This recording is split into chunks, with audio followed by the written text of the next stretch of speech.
Hey, this is the day I got my pneumonia shot.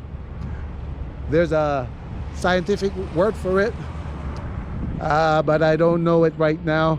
I have it on my paperwork, but it's the shot, yeah. And so I'm just hoping that I don't have any of the symptoms, well, not the symptoms, the side effects that I had from the COVID shot and shingles shot.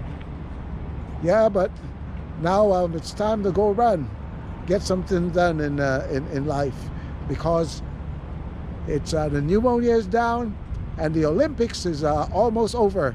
In fact, I think they're finishing up the marathon right now, the men's marathon or the women's. I'm not. I guess it's the women's.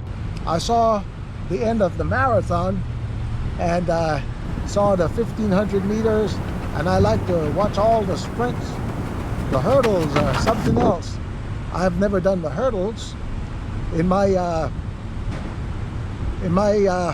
lifetime. In high school and junior college, I've done the 200 meters, 400 meters, 800 meters. I didn't do the mile in college and high school, or the 1500 meters. That did not exist I should say it wasn't part of the scheduling when I went to high school. But we had something like a cross country, a long racing event, and I did well in that.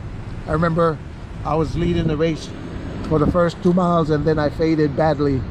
So all these people passing me wonder what's going on here.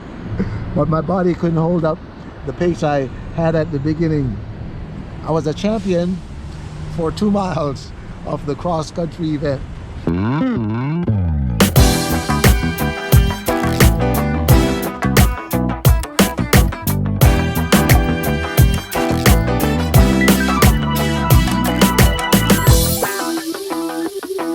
It's tough to train through it if you want to view any of it, and this year I got to, some years I don't see any of it at all, but this year I stayed up late, got up early, or however you want to say it, and I used a lot of time viewing and reading to get some motivation from the performances of the outstanding athletes, the best in the world, of course.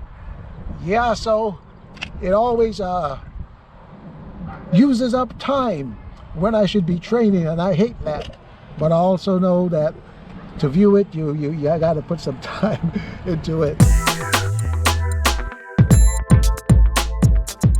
Watching the Olympics on my iPad also meant that I had to give up limited time that I had reserved for sleep and recovery, and those were minutes and hours that I couldn't spare, and it negatively impacted my running, of course.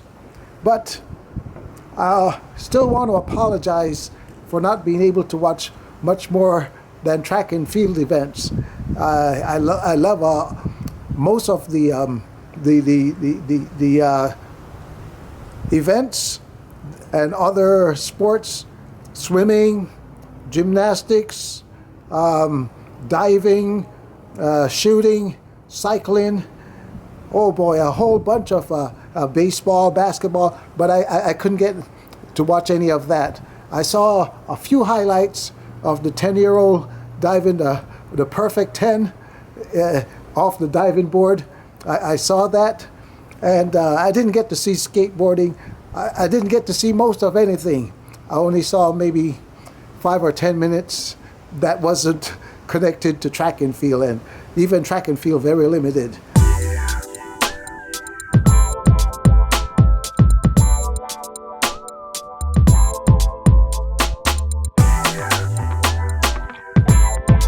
Yeah, I have to admit though that there were some positive things that came out of watching the Olympics. It gives me motivation to try to emulate, to run gracefully, in good form, like the people I see on the screen, the runners. From the sprinters, of course, 100-meter sprints. I like all the sprinters. And one day I'll start sprinting again.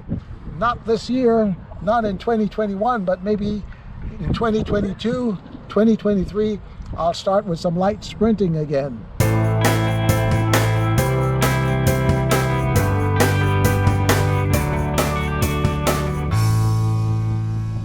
To do well in my limited athletic aspirations. Would I ever want to be an Olympian, to perform on the world stage? Of course, everyone would love to do that. And like my brother's buddy on the team, Wild Mountain Runner, said we'd all be Olympians if it wasn't for injuries. So yeah, I'd be an Olympian if it wasn't for the injuries. It's over. Closing ceremony's already recorded. I'm not going to see any of it, of course. But it's on tape delay on NBC. I think people are watching it in prime time tonight. It happened way early this morning, Pacific time in the United States. Finally, I think I was able to continue my running pretty much on schedule during the Olympics. For the first week, let's look at the mileage that I was able to put in during the Olympics.